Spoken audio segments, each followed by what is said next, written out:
Yesterday I made a video about how Kimi K3 was kind of leaked and we saw early outputs from that model, and surprisingly the model, well not surprisingly, I knew this was coming, was launched today. We knew that this model was around the corner, and when it would launch we were expecting big things from Kimi K3. We were expecting, according to early claims, this model to be quite competitive. This model to actually match Fable performance as well as sometimes even outperform it. And today it looks like that is definitely the case. So Moonshot AI actually published this. They have published the actual blog and the model is live now. So you guys can actually access Kimi K3 on kimi.com.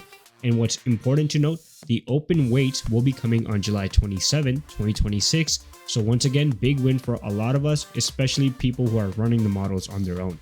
So what exactly is new with Kimi K3? So first thing is actually a 2.8 trillion parameter model with 1 million contexts and is natively multimodal. So multimodal features are not bolted on after. This is a native multimodal model. And we can see that has helped the model a lot, especially in game development, which I'm going to show you guys in a bit. There's also something that they've added, which is Kimi Delta Attention, which enables up to 6.3 times faster decoding in million token contexts. In short, this basically means it's an efficient model. Attention Residual delivered 25% higher training efficiency at less than 2% additional cost, another importance on efficiency, and this model is actually built for long horizon agentic coding and self-evolving workflows. The self-evolving part, they actually show an example or a demo where this model actually beats Fable 5. Obviously, these are Moonshot's own independent claims, but I'll show you guys those claims and you guys can be the judge of it when you actually use the model or over time as we see people actually working with this model and see if it holds up. Now on the benchmark sides, I want to be clear, this model does not beat GPT 5.6 completely or Fable 5 completely. There are some areas where it does, some area where it doesn't, but what's really important to know here is that this is an open weight model. This is an open weight model that's matching performance of the best models from Anthropic and OpenAI. So that is what I want you guys to focus on when you are looking at the benchmarks, not if it's number one, but how capable this model is. But on the get-go, this model basically beats Opus 4.8 across the board. So if you're an Opus user and if you are Anthropic and you are, waiting to release Opus 5, which we know is probably coming soon, this might be the time because Kimi has basically overtaken Opus 4.8. Now, if you look at the coding benchmarks on the deep software engineering one, Kimi comes in at 67.5, which is above GPT 5.5 and Opus 4.8, and obviously a little bit below Fable 5 and GPT 5.6 Sol. Now, what's really crazy to me is that on the Frontier Software Engineering benchmark, the model comes in at 81.2, which is actually above GPT 5.6 Sol. Same thing on the Kimi Code Bench 2.0, which is the internal test, so maybe take that with a little bit of grain of salt. The model comes in at 72.9, again, above Opus 4.8 and GPT 5.5. And obviously, surprisingly, GPT 5.6 Sol performed worse than GPT 5.5 on this benchmark, which I think is interesting. But anyways, on Terminal Bench 2.1, Kimi K3 once again comes in at second, 88.3. And guess what the top score on that one is? 88.8. So about 0.5 of a difference from GPT 5.6 Sol. And then this, I think, is really crazy.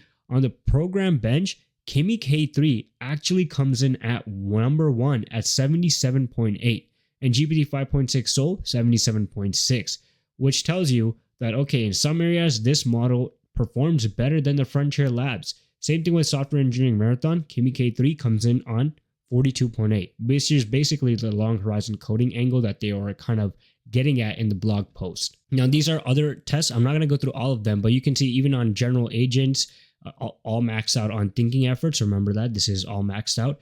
The model achieves Kimi K3 like third place on GDP val. And then in the other ones, automation bench, which I think is important to highlight, Kimi K3 comes in at first above GPT 5.6 Sol and Fable 5.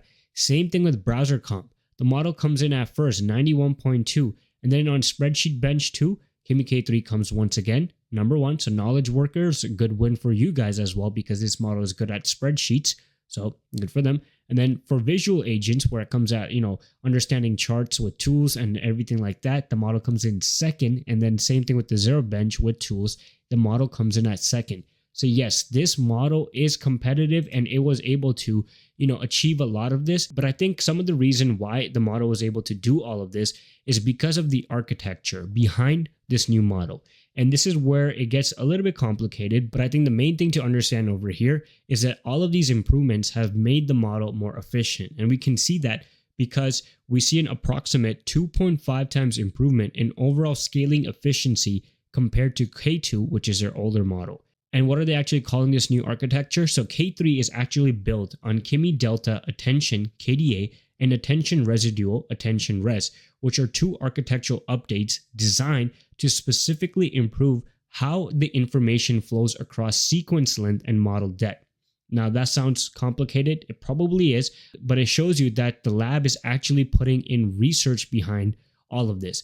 And one thing that you guys are probably aware of is that if you have been tracking research papers in the AI space, a lot of the times they come from labs that are in China, or they come from people who are tied to the Chinese labs, especially DeepSeek. And we see that again with Moonshot right now, which tells you that, sometimes you don't need to just throw money at a problem. You need to throw some intelligence, which is what China has been doing. And we can see that clearly because of the efficiency improvements in the model, 2.5 times improvement over the last model, which is huge.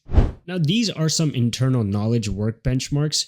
And obviously these are Kimi's internal benchmarks. So everything you see here, I would, maybe be a little bit skeptical, but obviously Kimi K3 comes out as number one on the online X bench, deck bench, basically creating slide decks, finance bench. So they are also trying to target knowledge workers. They're just not focused on developers. They want knowledge workers to be using their models as well. And we can see that especially with the last two benchmarks, which is creating slide decks as well, finance bros. This model might be good for you as well. Now, this was a self-evolving task that Kimi wanted to highlight. But basically, the summary is that basically the model had to work on a problem, and for over 15 hours of nonstop iteration, K3 designed a novel two-phase kernel algorithm, fused kernels while preserving numerics, and reduced forward-backward time from 28.36 milliseconds to 114.4 milliseconds. And they're saying that K3 and Fable 5 with potential fallbacks, meaning the model might have, called back to a lower model, Opus 4.8, reached similar performance, but according to them, K3 improved faster per iteration. As I said, these are all internal benchmarks, but it still shows you that this model is quite competitive and capable. Even on self-evolving, which is a capability of more and more new models, we're seeing that K3 comes on top, which tells you that a lot can happen in the AI space very fast, and we can see that clearly with how much Kimi K3 has improved. Now, one of the areas that I mentioned was that multimodal is built into the model, and that has helped the model produce a lot of strong 3D reasoning, coding, and vision capabilities. And because of that, we are seeing game development is actually an area that this model excels at. They actually even show video editing in their demos in the blog post, which I'll link to if you want to look at the full blog post. But it tells you that this model is not only good at coding, but this model is getting better at more tasks than just, being really good at solving something in the terminal, for example, maxing it out in terminal bench. Because a lot of time in the past, people used to criticize the models from China for bench maxing, meaning that they would train the model to perform really well on a specific benchmark. But we can see that Kimi K3 excels in a lot of areas. We see that with vision capabilities, we see that with knowledge work, we see that also with programming, and now we're also seeing it with game development. Obviously, they're all related a little bit, but these improvements tell you that Kimi K3 is probably one of the biggest release, in my opinion, right now in 2026. Not because this is the best model. Obviously, in some areas, Fable 5 and GPT 5.6 Sol still are better than this model. But based off what we know about Moonshot, based off what we know about open weight models, this model basically told all the frontier labs that, hey, you guys can basically produce the best models. Your models are expensive. We can do the same at a fraction of the cost, and here's the proof. And they just proved that with Kimi K3. Now, on LLM Arena, which is basically, you can think of it, people actually working with the model and voting for the model on the front end code. When it comes to design capabilities, basically, the model actually comes in at number one. Now, LLM Arena, the reason why this is important is because this is people actually voting for this. So it's not going to be rigged by obviously Moonshot AI. This is just people using the model and people voting for it.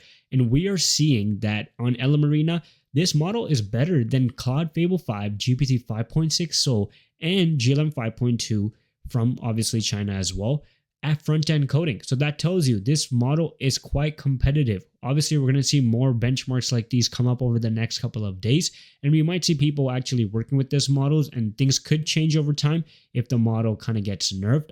Hopefully it doesn't. I don't think Moonshot has a history of doing that. But this tells you, once again, that not only is the blog post talking about it, people are realizing the gains as well. Now, a piece I want to basically touch at is, what does this kind of cost us? This is actually the same price and is pretty much on par with Sonnet 5, which is insane to see, because you're getting a model that in some areas is better than Fable 5 and GPT 5.6, and it's the fraction of their cost, which tells you like, okay, there has been some serious change up in the whole AI space.